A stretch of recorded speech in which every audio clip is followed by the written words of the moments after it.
창세기 45장 1절부터 8절 말씀. 살아계신 하나님의 말씀을 받들어 읽어드리겠습니다. 성령의 음성을 들으시기 바랍니다. 요셉이 시종하는 자들 앞에서 그 정을 억제하지 못하여 소리질러 모든 사람을 자기에게서 물러가라 하고 그 형제들에게 자기를 알리니 그때 그와 함께한 다른 사람이 없었더라. 요셉이 큰 소리로 우니 애굽 사람들에게 들리며 바로의 궁중에 들리더라. 요셉이 그 형들에게 이르되 나는 요셉이라. 내 아버지께서 아직 살아계시니까 형들이 그 앞에서 놀라서 대답하지 못하더라. 요셉이 형들에게 이르되 내게로 가까이 오소서. 그들이 가까이 가니 이르되 나는 당신들의 아우 요셉이니 당신들이 애굽의 반자라. 당신들이 나를 이곳에 팔았다고 해서 근심하지 마소서. 한탄하지 마소서. 하나님이 생명을 구원하시려고 나를 당신들보다 먼저 보내셨나이다. 이 땅에 2년 동안 흉년이 들었으나 아직 5년은 밭가리도 못하고 추수도 못할지라. 하나님이 큰 구원으로 당신들의 생명을 보존하고 당신들의 후손을 세상에 두시려고 나를 당신들보다 먼저 보내셨나니 그런즉 나를 이리로 보낸 이는 당신들이 아니요 하나님이시라.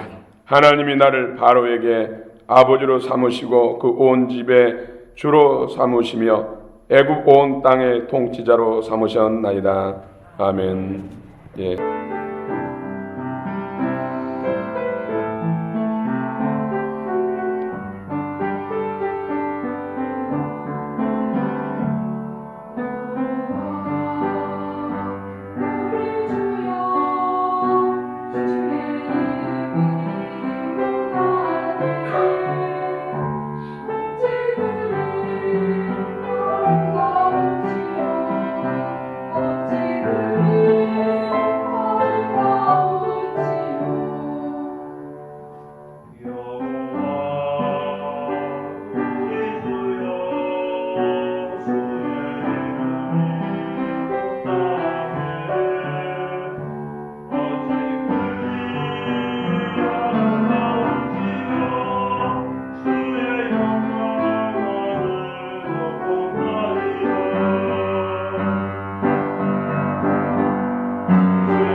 아멘. 할렐루야. 주님을 찬양합니다. 참 아름다운 찬양입니다.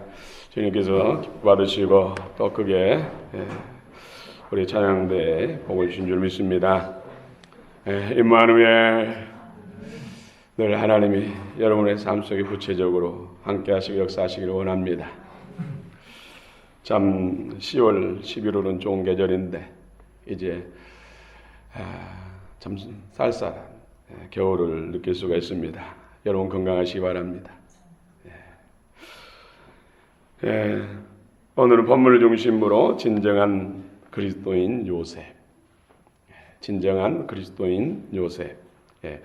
그리스도인, 크리스찬이란 뜻은 하나님의 성령의 기름 부음을 받은 자라는 뜻입니다. 맞습니까? 여러분 기름 부음 받으셨습니까? 근데 진정한 그리스도인, 그리스도인으로 사는 삶, 그리스도인답게 사는 삶, 이런 사람을 진정한 그리스도인. 요셉이 구약의 인물입니다만은 진정한 그리스도인 요셉. 오늘 주께서 여러분의 모든 필요를 다 공급하시기를 원합니다. 믿음으로 받으시기 바랍니다. 영원 육 가운데 범사에 하나님의 은혜와 축복은 믿음으로 움직입니다. 믿음으로 공급됩니다. 영적 세계 믿음으로, 현실과 삶 속에 믿음으로 이루어집니다. 저는 한 주간 동안 참 많이 기도할 때마다 울면서 기도했습니다. 대한민국을 대표한다고 할 수 있는 서울대학교 총회장 선거에서 동성애자, 레즈비언, 여자 동성애자를 레즈비언이라고 하죠. 남성은 게이라고 합니다. 이런 여성 동성애자가 압도적인 득표율로 당선이 되었습니다. 충격이 아닐 수 없습니다. 상상할 수 없는 일이 현실이 되었습니다. 앞으로 이 대한민국을 이끌어갈 미래의 어떤 지도자들, 이치에 있는 그들이 급속하게 의식이 변화되고 있다는 것이죠. 좋은 쪽이 아니라 부정적인 쪽으로.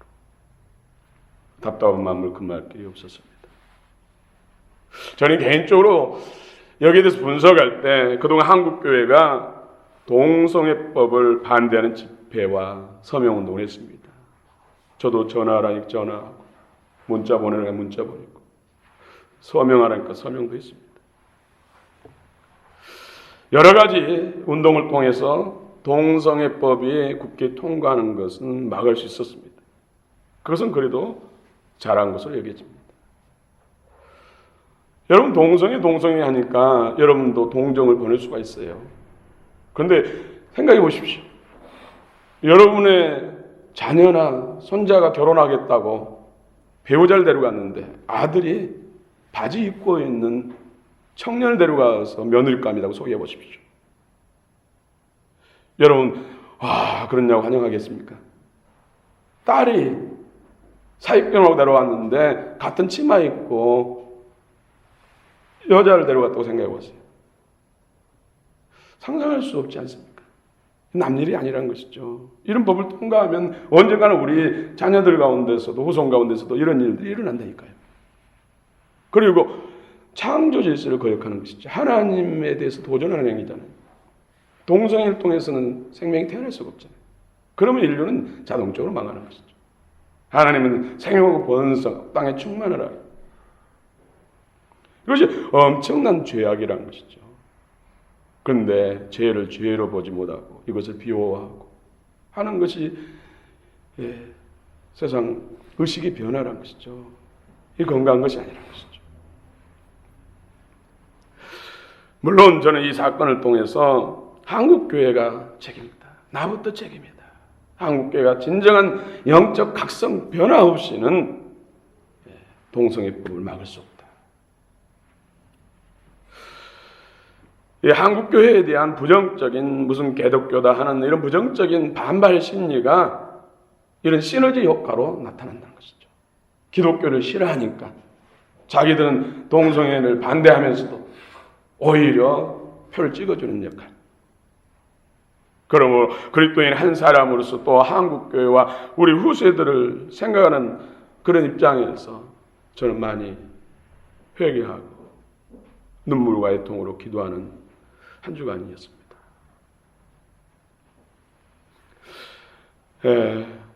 오늘은 창세기의 마지막 족장인 요셉을 통해서 참 그리스도인의 삶에 대해서 하나님의 음성을 듣기를 원합니다. 그러한 일들이 다 우리 교회의 책임이라는 것이죠. 교회가 참 빛을 발하지 못하니까 세상이 오히려 교회를 향해서 돌을 던지고 있지 않습니까? 오늘 이 요셉은 야곱의 몇 번째 아들이죠? 11번째 아들입니다. 11번째. 야곱에게는 아내가 4명 있죠. 레아와 라헬과 또 빌하와 실바. 그 중에서도 이 요셉은 라헬의 첫 번째 아들입니다. 라헬의 첫 번째 소생입니다. 야곱이 라헬을 얼마나 사랑하는지, 사랑이 뭐길래? 여러분, 사랑이 뭐길래? 대발이. 사랑이 뭐길래? 그 야곱이 라헬을 사랑하는데 무려 14년 동안 무임으로 머슴살이를 했습니다. 그런데 14년을 라헬을 얼마나 사랑하는지 14년을 봉사하는데 소율같이 해야겠다. 여러분 그런 사랑 해본 적 있습니까? 14년 동안 머슴으로 단지 먹어주고 입혀주고 재워준 것만 재가는 무임으로 라헬을 얻기 위해서, 사랑하기 위해서, 사랑 때문에. 사랑이 뭐길래 14년 동안 봉사했는데 그 14년이 수일같이 여겨졌다. 참 라헬. 여러분 보편적으로 볼 때 신령이 건강한 사람은 금슬이 좋은 부부에게서 태어납니다. 부부가 금슬이 좋으면 그 자녀들이 신령이 건강하고 쉽게 말씀드리면 인간성이 좋다는 것이죠. 인성이 좋다는 것이죠. 그래서 자녀들을 위해서 우리는 부부는 서로 사랑하고 아껴주고 사랑해야 돼요. 그것이 자녀들을 건강하게 키우는 첫 번째 중요한 비결이라는 것이죠. 요셉은 어려서부터 하나님의 지혜와 총명함이 다른 형제보다 뛰어났습니다. 요셉은 항상 아버지의 뜻을 쫓습니다. 왜입니까? 요셉은 아버지의 뜻이 정당하다고 믿었기 때문입니다. 창세기 37장 2절에 보면 야곱의 족보는 이러하니라. 요셉이 17세의 소년으로서 그의 형들과 함께 양을 칠 때에 그의 아버지의 아내들 비라와 실바의 아들들과 더불어 함께 있었더니 그가 그들의 잘못을 아버지에게 말하더라. 이를 부정적으로 표현하면 고자질이잖아요. 그렇죠? 긍정적으로 표현하면은 그들의 탈선을 막기 위해서, 범행을 막기 위해서, 가정의 평화와 행복을 위해서 아버지가 알림으로 아버지의 권위로 그들을 바르게 지도할 수 있도록 그 중간 역할을 했다는 것이죠. 아버지의 뜻이 정당하고 의롭다고 생각하니까 아버지 뜻에 거슬리는 행동들에 대해서 바르게 지도해주고 싶은, 잡아주고 싶은 그런 마음으로 아버지에게 그 사실을 알렸다는 것이죠. 여러분, 여기서 우리는 예나 지금이나 어떤 공동체 안에는 주류와 비주류가 있기 마련입니다. 회사에도 주류가 있고 비주류가 있어요. 교회 안에도 주류가 있고 비주류가 있습니다. 비주류가 비율이 퍼센트가 낮을수록 건강하죠. 야곱의 아내 레아와 라헬은 또 그의 자녀들은 주류라고 표현할 수가 있습니다. 그러나 반면에 레아와 라헬의 몸종이었던 비라와 실바를 통해서 태어난 네 자녀들은 비주류에 속한 것이죠. 비주류는 대개 피해의식을 가지고 주례에 대해서 불만을 표출하게 되는 것이 대부분입니다. 그런데 하나님은 주류를 사랑하십니다. 여러분, 주류가 되시기 바랍니다. 회사에서도 그렇고 공동체 안에서도 그렇고 교회 안에서도 주류가 되시기 바랍니다. 저는 평신도를 섬길 때도 주류가 되기 위해서 얼마나 기도하고 힘썼는지 모릅니다. 부교육자로 18년을 섬겼습니다. 부교육자 18년을 섬기면서도 주류가 되기 위해서 얼마나 기도하고 얼마나 더 헌신한지 모릅니다. 거기에 하나님의 축복의 비밀이 있기 때문에. 그렇지 않으면 늘 불만 세력으로 남아요. 하나님의 권위에 대해서 도전하는 행동들을 하게 된다니까요. 물론 사랑을 가장 많이 받는 쪽이 주류에 속합니다. 야곱은 이런 비라와 또 실바를 통해 태어난 자녀들을 얼마나 오히려 의지적으로 의도적으로 더 이해했을 거 아닙니까? 그런데도 스스로가 비주류에 속하면서 아버지의 권위에 대해서 도전하고 비행적인 행동을 하려고 했다는 것이죠.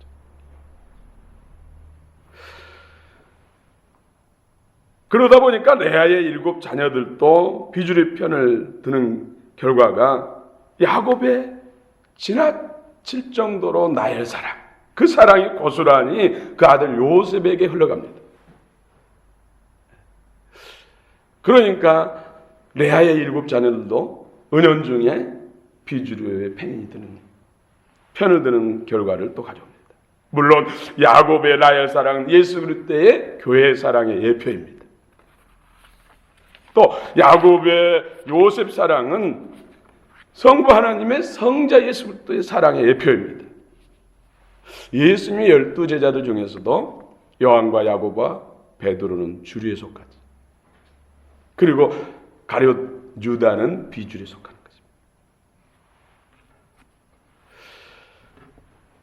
것입니다. 주류만 있고 비주류는 없는 나라, 세상이 바로 천국입니다. 여러분 천국을 사모하시기 바랍니다. 여러분 안에 천국이 임하시기 바랍니다.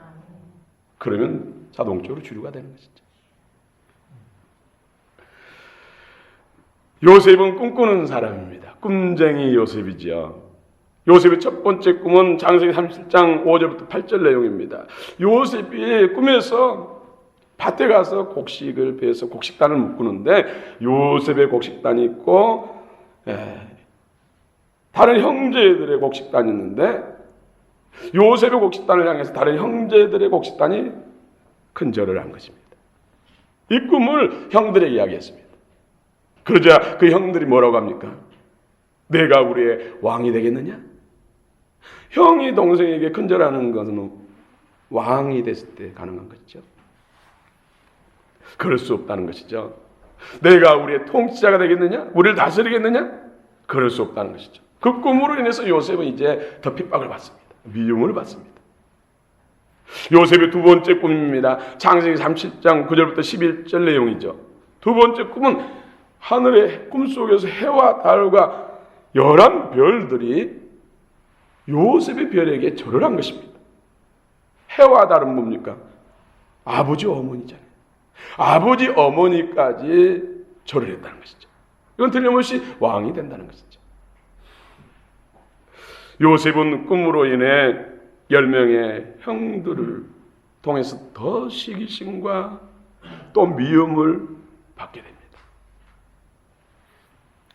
어느 날 요셉의 형들에게 아버지 야곱이 가축을 돌보라고, 가축을 기르라고, 세겜에 가서 가축을 기르라고 자녀들에게 명령을 했습니다. 세겜에서 이제 양들을, 아버지 야곱의 양들을 형들이 치는데 그때 아버지 야곱이 요셉에게 형들에게 보냅니다. 아버지 야곱은 요셉을 자신의 대사로, 대리자로 다른 아들들에게 보냅니다. 물론 먹을 것도 가져가겠죠. 입을 것도 가져가겠죠. 가서 아버지의 뜻을 형들에게 전하는 것이죠. 무슨 말을 했을까요? 그들의 수고를 치하하고 또 서로 화평하고 형제 간의 우애를 돈독히 해라. 또 어떤 일이 있어도 불의를 행하지 말라. 다른 사람, 다른 시족들의 어떤 재산이나 생명을 해치지 말라.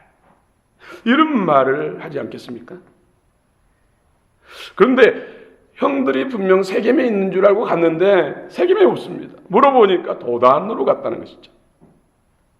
여러분, 있을 장소에 있지 않으면 범죄 심리가 더 커집니다. 여러분, 교회에 있는 것보다 훨씬 술집에 있는 것이 더 죄의 유혹을 더 쉽게 받습니다. 여러분, 집에서 멀어질수록 범죄 심리가 비례해서 커진다는 연구 결과가 있습니다. 집에서는 자녀들이 말 잘 듣고 모범적이잖아요. 그런데 밖에 가서 수학여행 가서 사고 치는 일들이 있고 어떤 단체 행동으로 해서 집을 떠나서 문제를 일으키는 애들이 있잖아요. 그런 부모는 노발대발은 우리 아들은 그런 일을 할 아들이 아니다고, 내가 잘한다고 하면서 그런 거에 대해서 부인하잖아요. 그런데 집 떠나면 범죄 심리가 더 커진다는 것이죠. 그것을 감안하고 집 떠나보낼 때는 자녀들에게 교훈해야죠. 어떻게 행동하고 어떻게 하고. 여러분, 신앙심도 마찬가지입니다. 교회에 가까이 살수록 신앙심이 좋다는 논문이 있습니다. 연구 논문. 그러나 더 바람직한 것은 주님을 사모하는 마음이죠. 교회에 살지라도 주님을 사모하는 마음이 없으면 잘 먼 데 있으면 사모하는 게 낫겠죠. 이스라엘 백성들이 예루살렘 성전 중심으로 해서 신앙생활하고 삶을 살 때보다도 오히려 멸망받아서 바벨론 끌고 가서 멀리서 성전을 바라보면서 눈물 뿌리면서 기도할 때가 더 훨씬 신앙심이 좋아졌어요. 중요한 것은 마음이라는 것이 마음.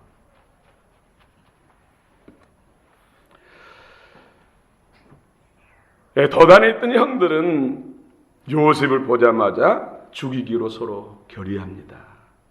꿈꾸는 자가 온다. 자, 죽이자. 그가 과연 우리의 왕이 될 수 있는가? 우리의 통치자가 될 수 있는가? 죽이자. 누구의 계략입니까? 어둠의 왕 사단 마귀의 계략이죠. 우리의 손을 그들을 해치는데 피를 흘리지 말자. 루벤이 제안하니까 그럼 죽이지 말고 구덩이에 던지자. 구덩이에 던져서 굶겨 죽이겠다는 것이죠. 또 유다가 나서서 우리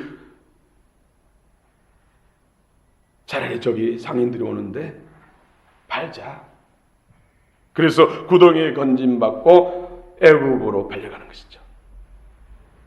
이스마엘 상인들에게 은 20냥에 요셉은 팔렸습니다.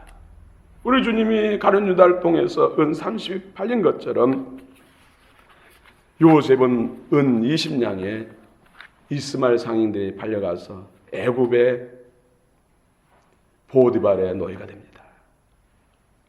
요셉의 형들은 요셉의 채색옷을 찢고 거기에 염소 피를 묻혀가지고 아버지 가까이 가지고 가서 요셉의 짐승에 찢겨서 이렇게 죽었다고 거짓 보고를 합니다.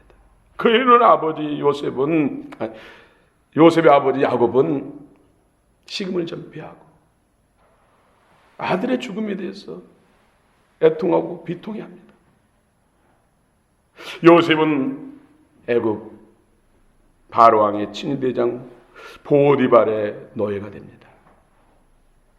노예로 팔려간 요셉은 하나님이 함께 하시니까 그곳에서도 인정받게 됩니다.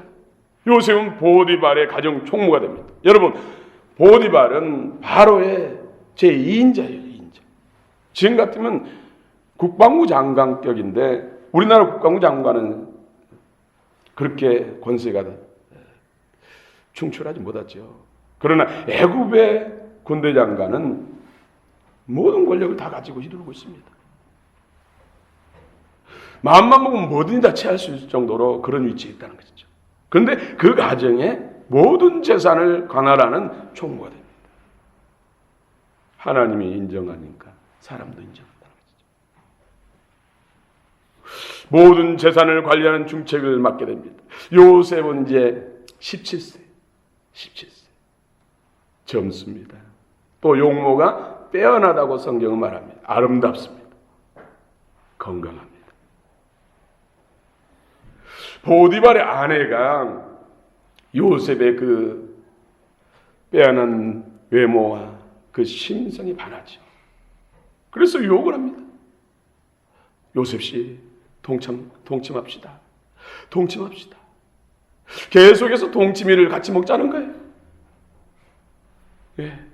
요셉은 믿음으로 외적으로는 보디발의 아내 유혹과 자신의 내부적으로는 자신의 타오르는 정욕과 싸웁니다. 요셉은 하나님을 믿기 때문에 경외하기 때문에 유혹을 받아들일 수 없습니다. 죄의 유혹을 받아들일 수 없습니다. 내가 하나님이 시퍼렇게 눈을 뜨고 살아계셔서 보고 계시는데 하나님 앞에 득죄하리까? 그럴 수 없다. 나는 하나님을 경외하는 히브리족이다. 히브리인이다.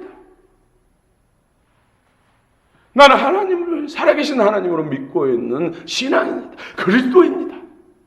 그러므로 당신의 다른 것은 들어줄 수 있으나 죄를 범할 수 없다. 그 유혹은 받아들일 수 없다. 거절합니다. 여러분, 보디발의 아내는 정말 아름답습니다. 미스 애국과 비길 수 있는 그런 조건입니다. 외경에 의하면은 보디발의 아내는 끈덕지게 요셉을 유혹합니다. 시도 때도 없이 유혹합니다. 남편은 그런 위치에 있기 때문에 국사로 바쁘잖아요. 출타를 많이 하고 외국에 가 있는 시간도 많고 집을 비우는 시간 많은데 계속해서 요셉을 유혹합니다. 어느 날은 동침만 하면 자신의 주가 되고 요셉이 이 모든 재산을 다 주겠다고 유혹합니다. 그래도 넘어오지 않으니까 요셉이 자신과 한 번만 동침해 주면은 애굽에 믿는 신들을 버리고 요셉이 믿는 여호와 하나님 신을 믿겠다고, 그 신만 믿겠다고 또 제안을 합니다. 얼마나 그럴듯한 제안입니까? 그러나 요셉은 죄와 싸웁니다.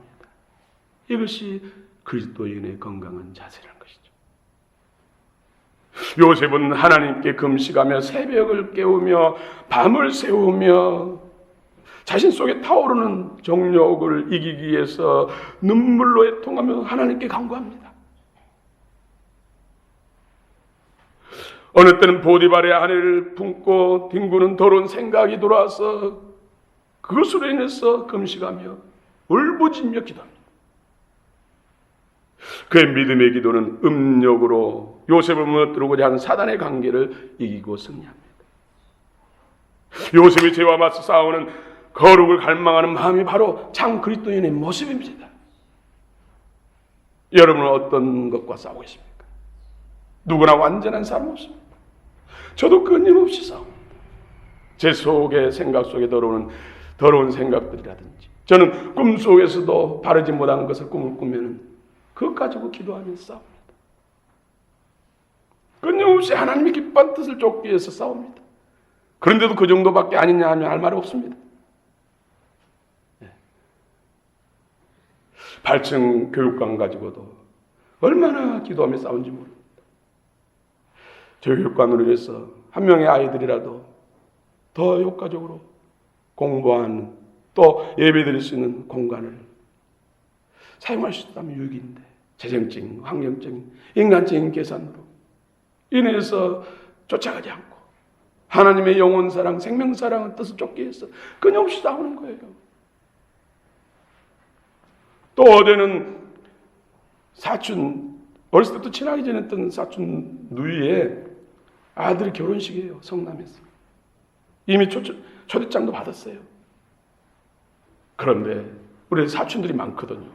그걸 다 신경 쓰고 한다면은 본질적인 것에 충성하지 못해요.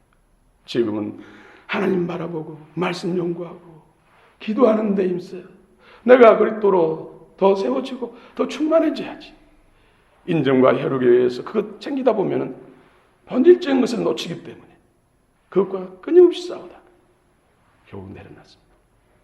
인간적인 욕먹고 나중에 내가 더 준비되면 배로 갚아야지 하니까 마음의 평강이 오더라고요. 끊임없이 싸웁니다. 이것이 바로 그리스도인의 삶이 되어야 된다는 것이죠. 여러분들 무엇과 싸웁니까? 술, 담배하고도 싸우고 있지 않습니까? 어떤 또 나의 약점으로 인해서 그걸로 인해서 싸우지 않습니까? 뭐 술, 담배가 뭐 죄다 저는 말하지 않습니다.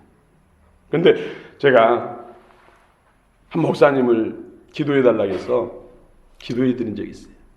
그래서 서서 기도해 달라니까 성령이 불러 그러니까 갑자기 그분이 에마디 비명을 지르면서 푹 쓰러지더라고요.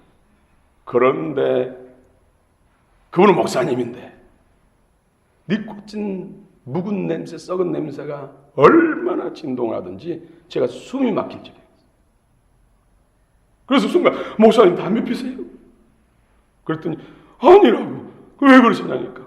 아니 니코틴 썩은 냄새가 이렇게 진동하는데 이게 웬일이냐고.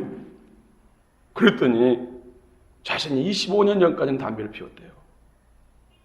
해병대 출신인데 20살 때 해병대 갔는데 해병대에서 또 상사들이 담배 안 피우면 안 놔주니까 괴롭히니까 자기 신앙이 그 정도밖에 안 돼가지고 담배 피웠다는 것이죠. 한 8년 동안. 그리고 끊고 신학 공부하면서 목사가 됐는데 끊은 지가 25년이 넘었는데 무슨 담배 냄새가 나냐. 담배 그렇게 지도가 하는 것이죠. 근데 그분이 뇌경색으로 고생하며 치료를 받고 있었거든요. 그 담배 니코틴이 뇌경색의 원인이었던 거예요. 이런 술이나 담배는 결국 우리를 병들게 만들어요.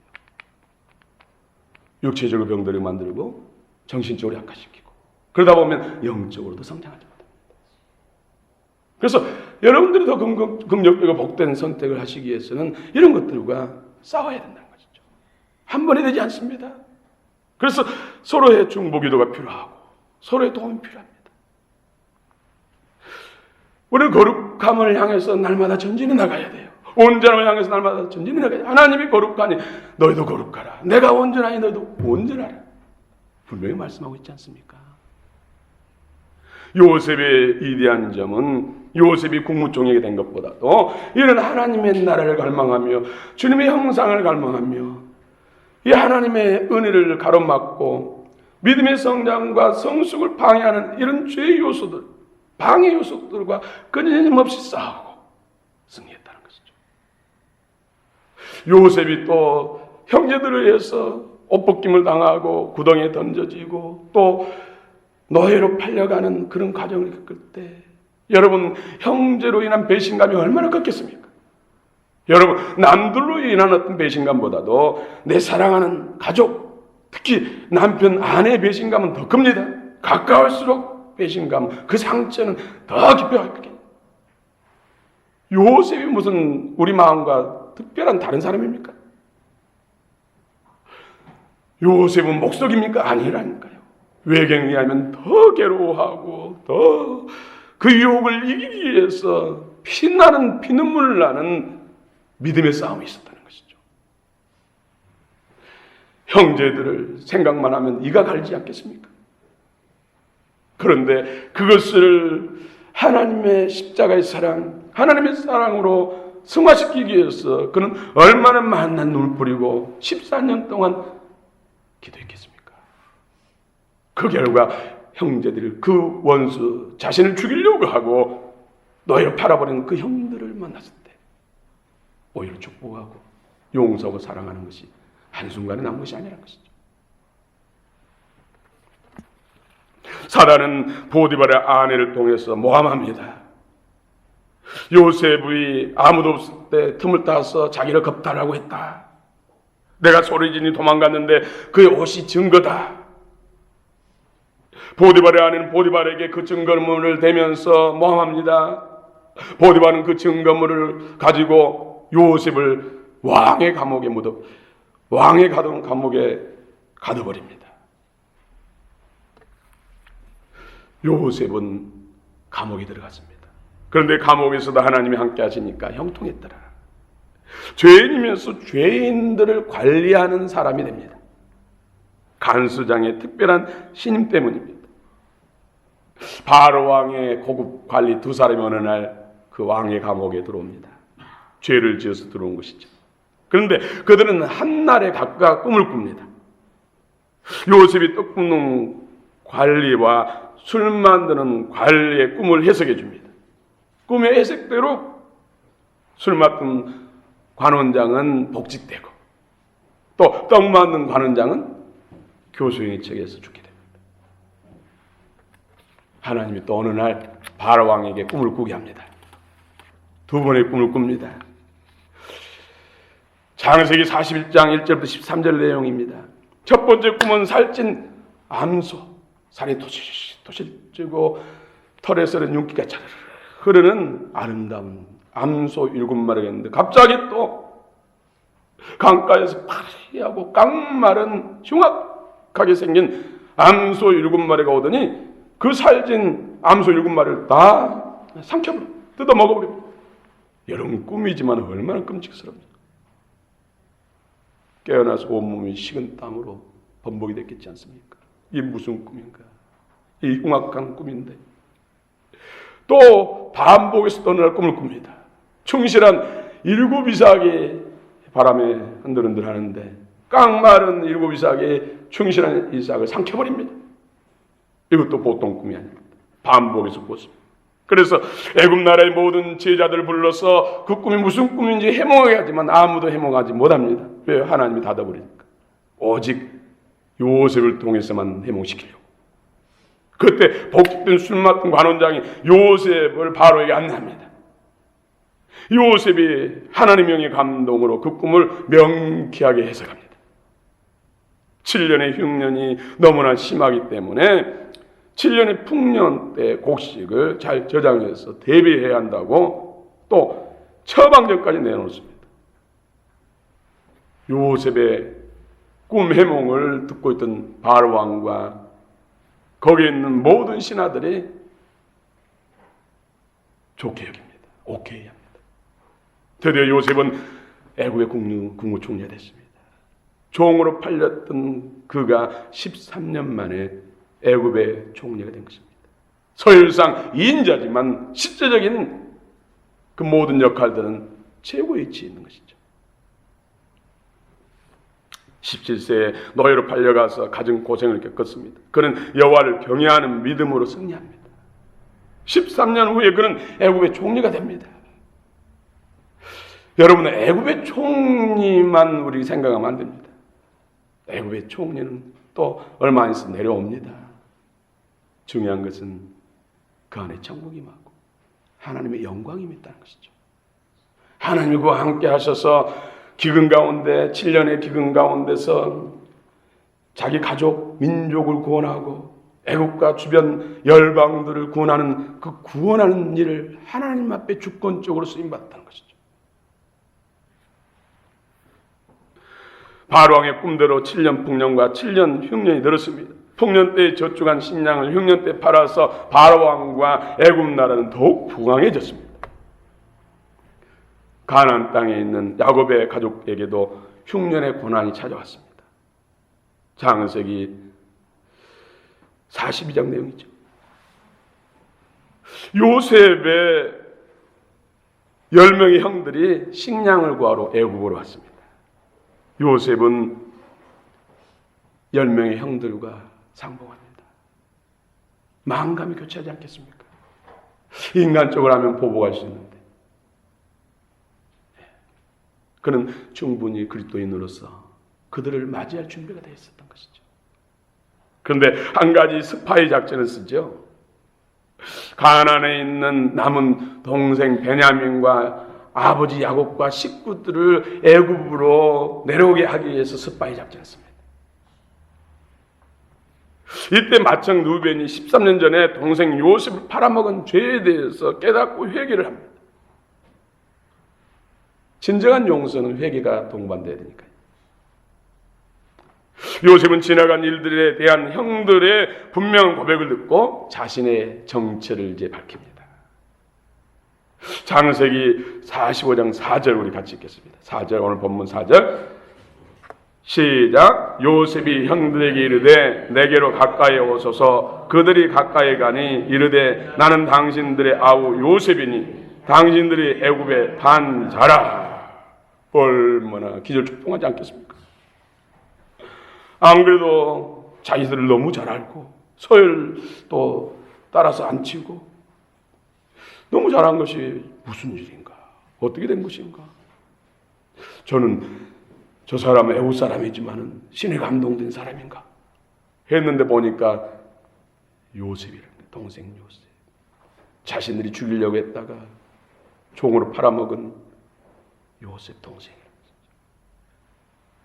5절 같이 읽겠습니다. 5절 시작. 당신들이 나를 이곳에 팔았다고 해서 근심하지 마소서. 한탄하지 마소서. 하나님이 생명을 구원하시려고 나를 당신들보다 먼저 보내셨나이다.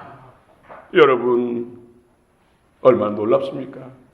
우리는 살아오면서 서로 관계에 악화돼서 미워하고 원망하고 상종을 꺼려한 사람들 있을 수 있어요. 여기서 우리 주님의 십자가의 사랑, 용서의 사랑, 오늘 요셉의 십자가의 용서의 사랑을 우리 또한 받아들입시다.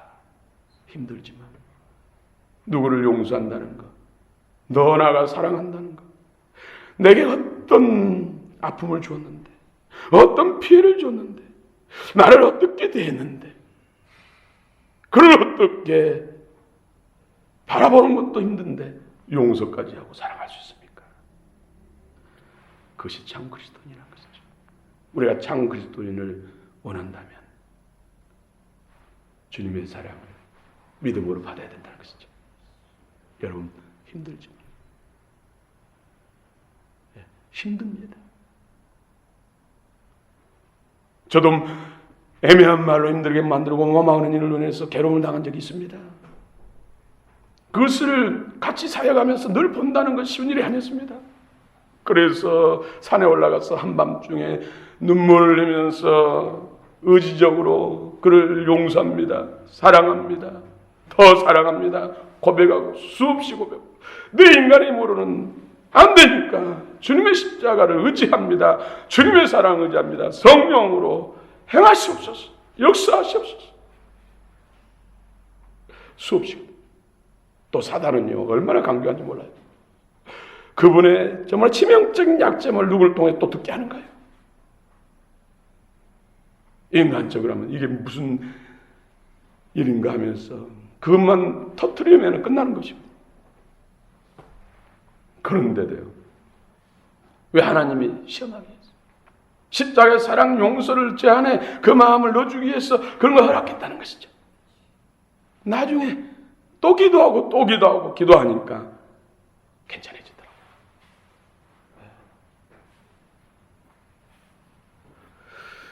자연스럽게 같이 사역할 수 있도록 되더라고요.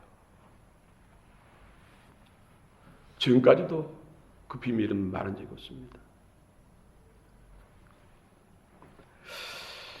끊임없이 이런 것과 싸우고 하나님을 갈망하고 거룩을 갈망하고 주님의 온전함을 추구하는 것이 그리스도인의 삶이라는 것이죠.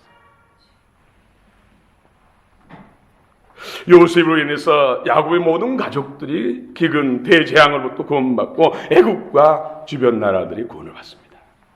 이것이 그리스도인이 해야 될 일입니다. 우리 한 사람으로 인해서 이 나라 민족이 안전하게 되고 우리 그리스도인 한 사람 한 사람으로 인해서 이 민족이 부강해지고 그리스도인 한 사람 한 사람으로 인해서 이 민족이 구원받고 영생 천국을 누린다는 사실을 기억하시기 바랍니다. 결론입니다. 참 그리스도인은 믿음으로 죄와 맞서 싸우는 자입니다. 또 십자가의 용서와 사랑을 믿음으로 실천하는 자입니다. 나아가 우리 주 예수 그리스도의 복음으로 영혼을 구원하고 나라 민족을 구원을 이루기 위해서 주 앞에 드리는 삶을 사는 것이 참 그리스도인의 삶입니다. 주의 은혜가 여러분과 함께하기를 원합니다.